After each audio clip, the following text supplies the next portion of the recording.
tanah grito.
cabin crew, be aware, track is way warmer than this morning, so you should 3 minutes. get the tire temp and pressure quite quicker than this morning.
One minute, under 1 minute to start LMGT3 qualifying session. Please remind drivers of the need to adhere to track limits. Thank you.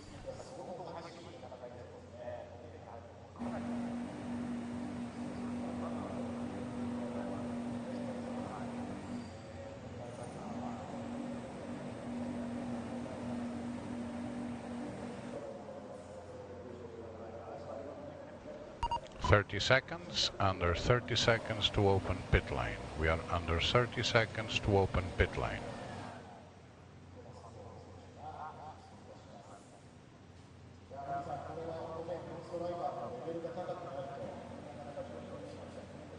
LMGT3 qualifying session will start in 9, 8, 7, 6, 5, 4, 3, 2, 1. LMGT3 qualifying session has started.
ますからね。さあどうだ、45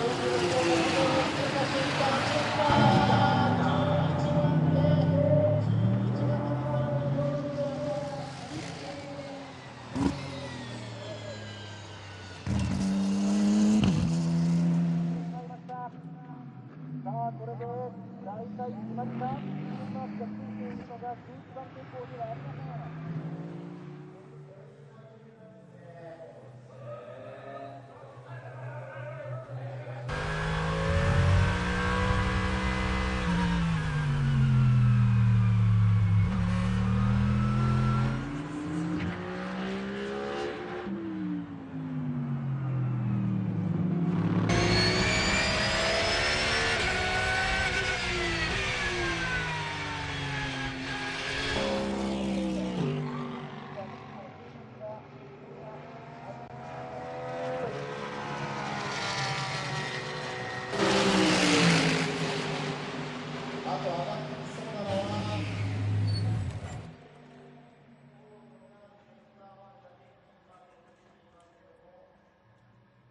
はどうか、最後まとめてくるか、あるいはもうそのままピットに戻るかというところです。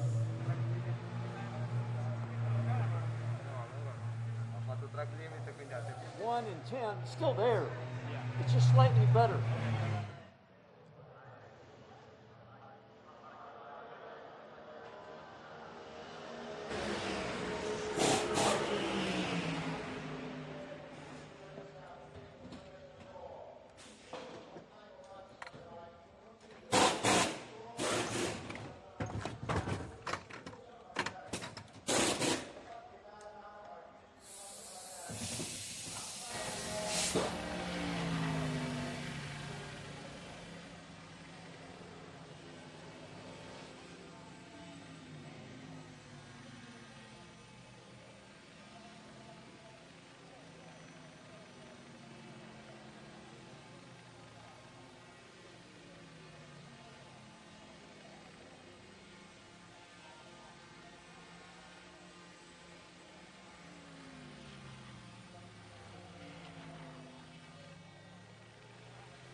Very well done, Ben, driving the number 33 Corvette. You've done the job, and now it's Johnny's turn to try to qualify well. Do you think you can make it to pole? I don't know. I would have said it would have been a big challenge for us to get into hyperpole, but I have to hand it to the team. The car is much better now than it has been. I think we've been second to last in every session so far, and so we weren't feeling super confident going in, but the car is really good right now. The track maybe came to you because both cars are passing through hyperpole. Yes, it's true. The whole team has worked very well to get the cars up here. Now we'll get to see what Johnny can do in the 33. Fingers crossed. Let's go have a watch. Thank you very much. Yeah, thank you.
1 minute, under 1 minute to start LMGT3 Hyperpole. We are under 1 minute to start LMGT3 Hyperpole.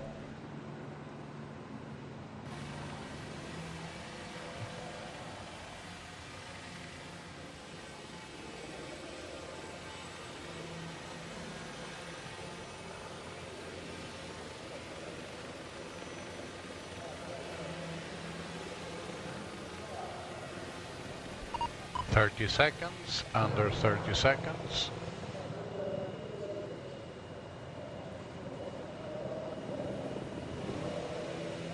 Kelvin van der Linde, it's a big surprise for fans all around the world that neither BMW made it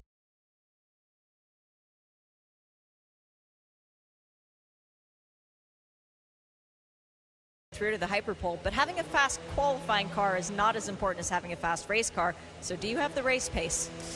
I think we have our chances. Unfortunately, now it got a lot hotter than it did in FP3. We felt quite good on the long run in FP3, but it was almost 20 degrees cooler in terms of track temperature. So depending on how hot it gets tomorrow in the race, we'll see. Maybe we have some chances, but we'll give it our best, that's for sure.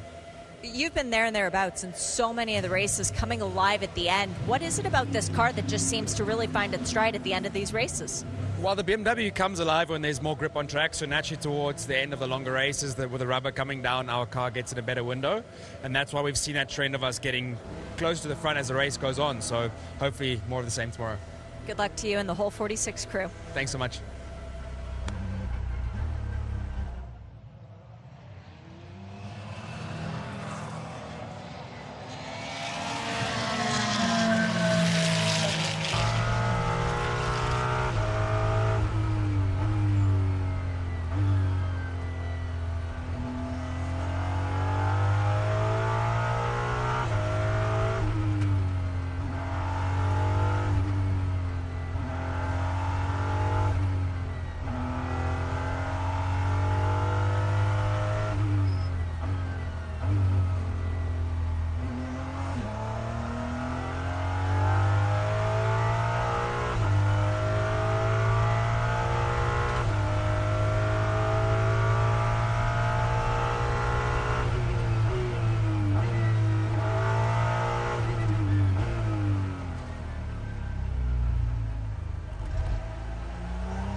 そしてゴールしたエドワルド・バリチェロになりました。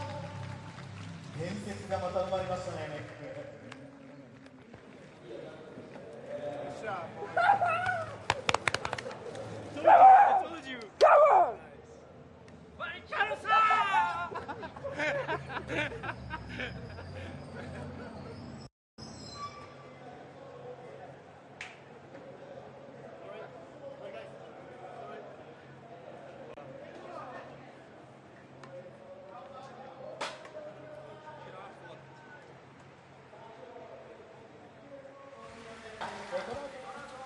I am with Ryan Hardwick, the leader of the championship in GT3. Okay, that's not pole position. There's a lot of joy in the Barrichello family over there.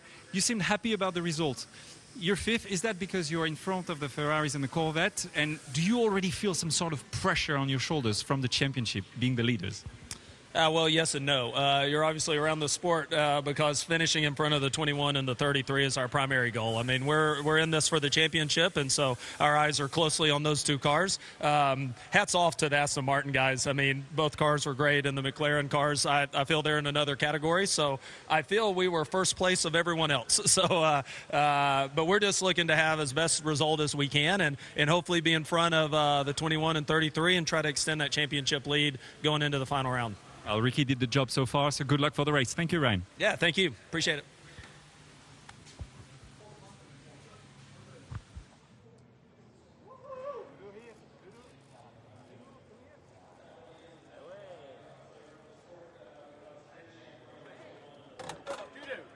Put it that side. Fine, that side. Thank you.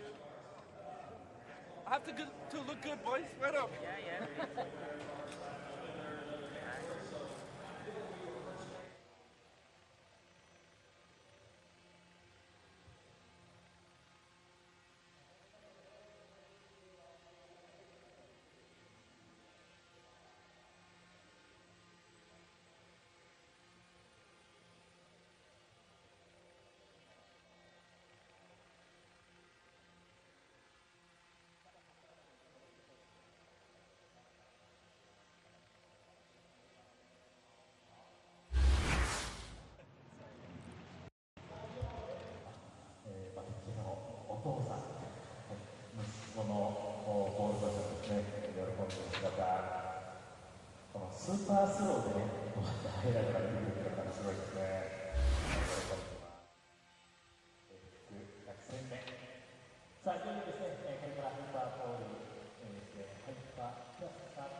Shangaleo, when you got out of the number 95 McLaren, you gave a loud yell and you said, "I tried," but the crew applauded you. Win the last race, starting this one, P2.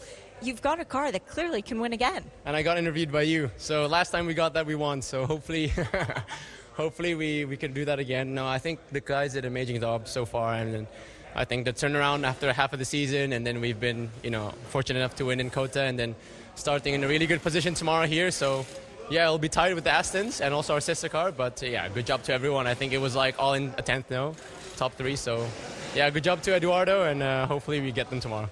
Do you know where you lost the time on the lap?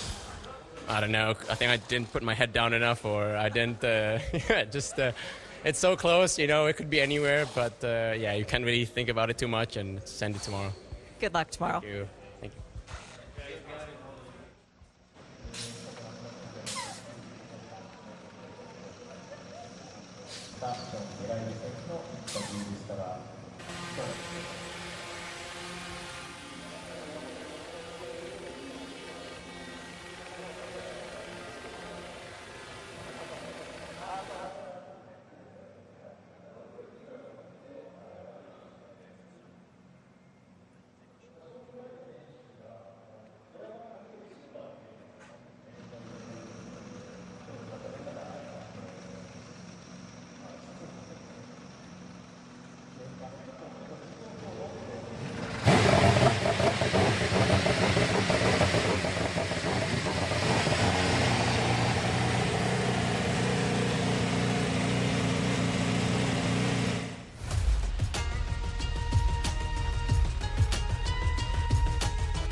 I can hear you loud and clear, Joe, so I'll give you an update on the conditions, and we'll do the steering wheel check as normal. So at the moment, air temp is 24, track temp is between 33 and 36, depending on how much sun comes out. So this is anywhere from 2 to 5 degrees cooler than FP2, and about 10 degrees warmer than FP3. The GTs have gone 0.3 quicker in Q1 than FP3 and 0.8 quicker now in Q2 with the silver drivers.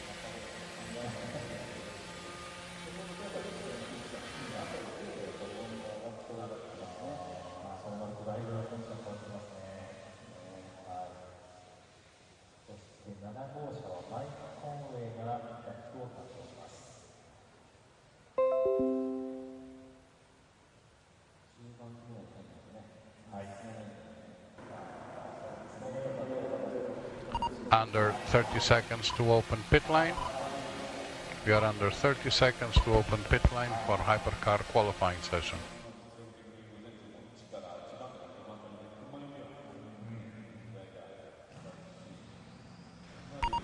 Hypercar qualifying session starts in 8, 7, 6, 5, 4, 3, 2, 1.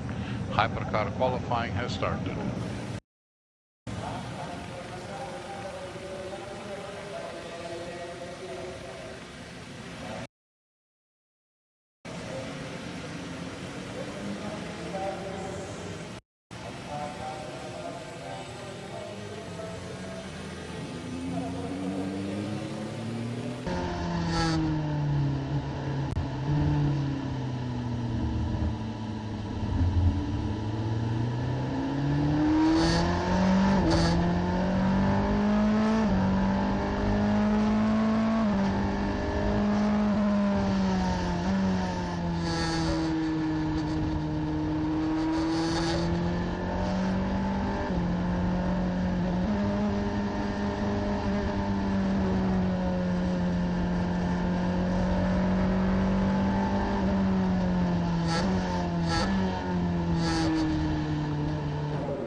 It's a very split garage down here at Penske Porsche Motorsport, which is a very unusual thing for Porsche because normally it's one family. But Mathieu Jaminet brought in last second to the number 5. Your car making it through to Hyperpole, the sister car not. First off, how much of a breath of relief is it to make it through such a tight qualifying session? Yeah, I think it's one of the tightest qualifying we've seen so far this year in WEC. Obviously, we weren't completely sure about the speeds in one lap. We've seen it's quite tricky to maximize everything. Unlikely like the 6, it's not working in the Proton car. So yeah, Julien did an amazing job with our crew to make it work.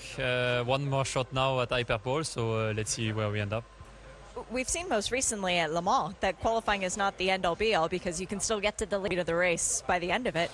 How cool would it be, though, to get pole for the 100th? That's a big deal. Yeah, I think that would be a nice thing, I think, for Julien as well. I'm not sure he ever done a pole position in WEC, so I really hope can happen today. Obviously, it's not a 24 hours race, so the starting position is a little bit more crucial than in Le Mans. Also, with our car, maybe not the easiest to pass on the straight, so yeah, I think it's quite important to start up front. Good luck. Thank you.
Harry, a great qualifying for the sister car, but the 007, you must be disappointed. You know that you were on a lap which was good enough to be right up there, and you had to abort. Can you explain? Yeah, no, just locked up into turn 10 a little bit, but it's just finding it difficult this weekend to like find the margins. Is like so tight between being on the limit and just being slightly over it. But you know, hopefully Marco can go out and do a great job now. Excellent, and you have good hopes for the race, I hope? Yeah, our race pace looks pretty strong, and race ability-wise, we should be good. We've had good straight line speed all weekend, and I think we've been good through the traffic, so have to come through a little bit now. But yeah, I think no negatives to our package this weekend. Good luck for the race. Thank you. Thanks, mate.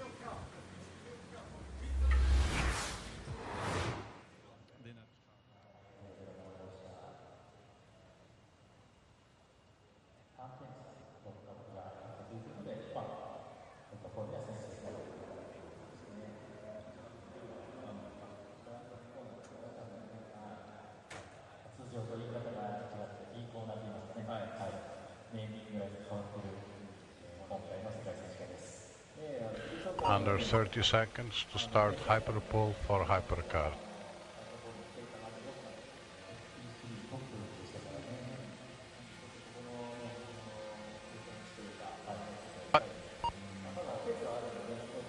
Hyperpole for hypercars will start in 10, 9, 8, 7, 6, 5, 4, 3, 2, 1.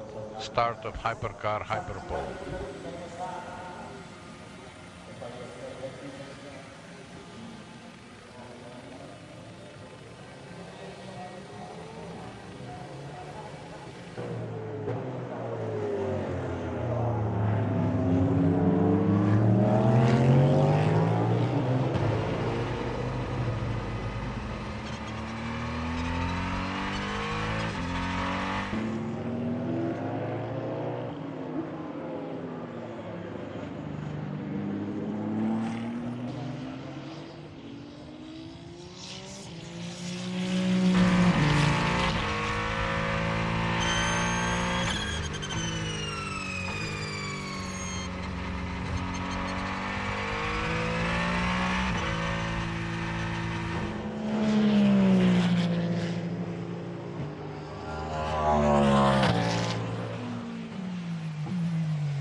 I don't know what was more amusing during that qualifying session, watching the cars chipping away at the time or watching Jens Button chip away at your fingernails. How nerve-wracking was that?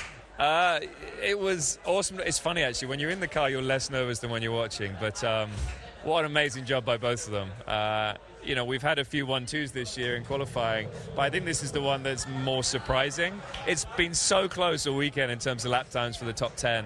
So, yeah, very, very impressive by both of them. Do you have a car that can keep it up front tomorrow? I think so. You know, we've been chipping away at the balance all weekend, and Friday was tricky, I think, for everyone. Very low grip, lots of sliding around. So we've tweaked the car through the weekend, and it's getting there, but a little bit more work needed. But, yeah, just proud of the whole team. What an amazing year they've had on a Saturday. Sometimes we've turned it into a good one on Sunday as well. So, no, I'm really, really looking forward to tomorrow. Fantastic job by all of Cadillac Hertz Team Jota.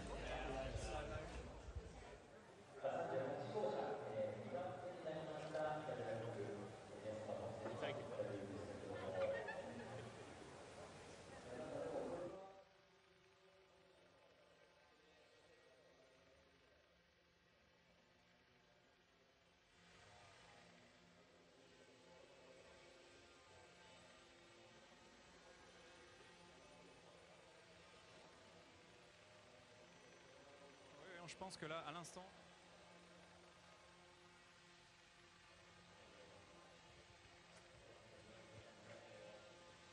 Ok, pas de problème avec Siki.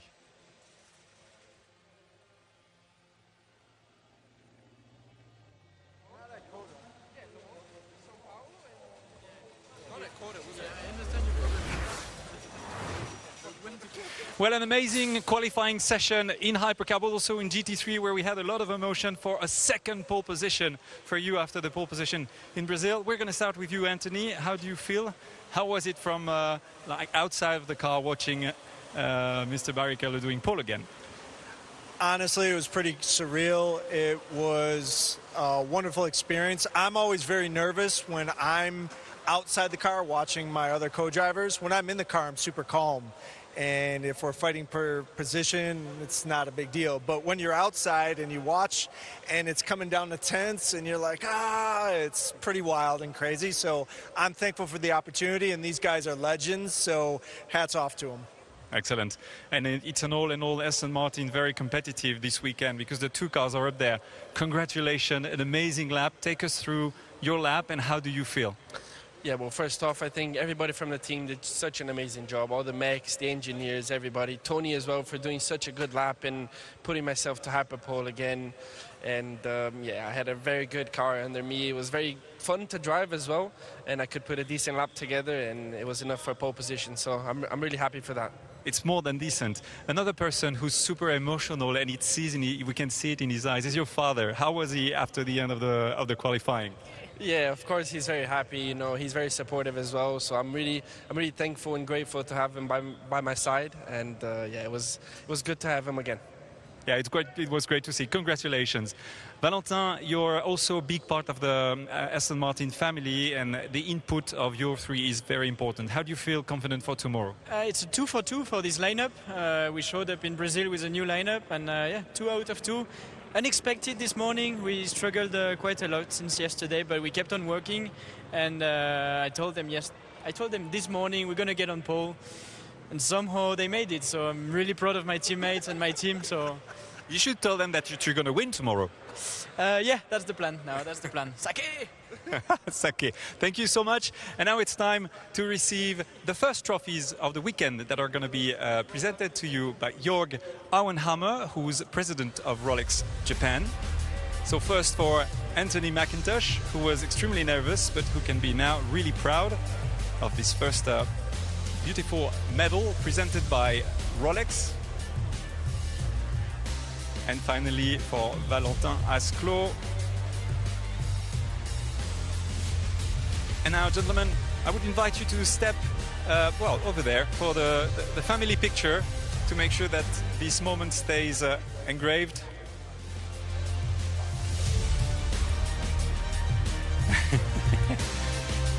And the poleman is being carried, and it's actually not quite over yet because we have another surprise coming up. We've got a special trophy Eduardo, can you please follow me? We're going to move forward. We have a little present for you. Actually, a present for the pole sitter of this special race, because this is race 100 of the WEC. And there is another trophy that's going to be handed to you here on the right, which is a helmet specially decorated for the occasion. 2 colors, blue and gold. And it's our president, Mr. Fillon, who's going to hand you that beautiful trophy. It's been designed by a French designer called Adrien Pavio, especially for this race number 100. The first race of WEC took place in 2012 in Sebring, and we're now in Fuji. Quite an amazing present. I'm not sure you want to raise that helmet. You want to keep it on your office desk, probably.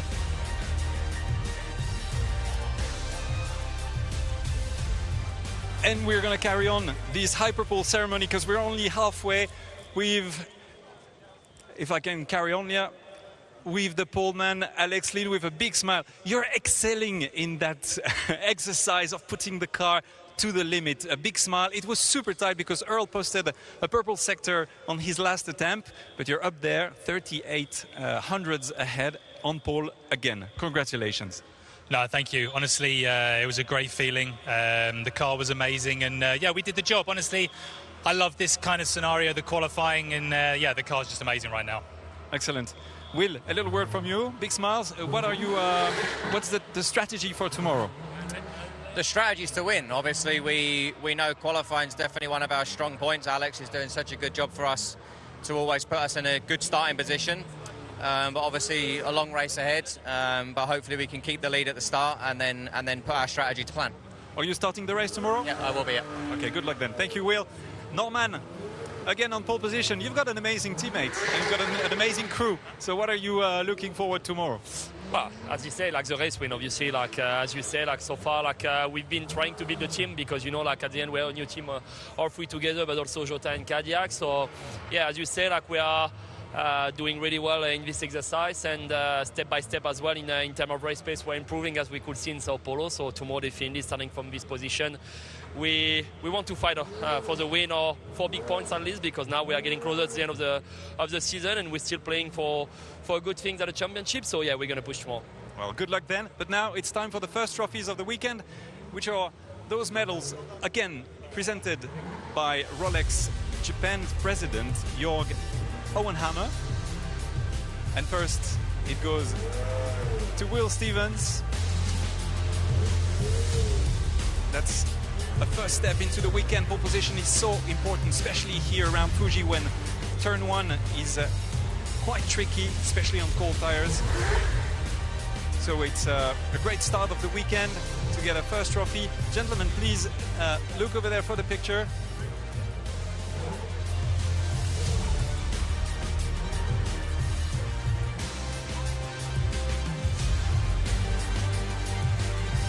Big smiles. Making sure you keep that memory. And it's not over yet. Alex, I need you to come with me. You've been on pole quite a few times now this season, but today we have a special trophy for you. So please come over. It's a racing helmet, which is cool, but this one is actually super cool. For the race number 100, you've got awarded that beautiful helmet, which features all the drivers, so your name's there, right at the top, all the drivers that have been on pole position in the WEC since 2012. So that's a really cool present. And please, Mr. Fillon, it's your turn. A very well-deserved trophy, beautiful helmet, featuring the gold for winner or pole position and WEC blue.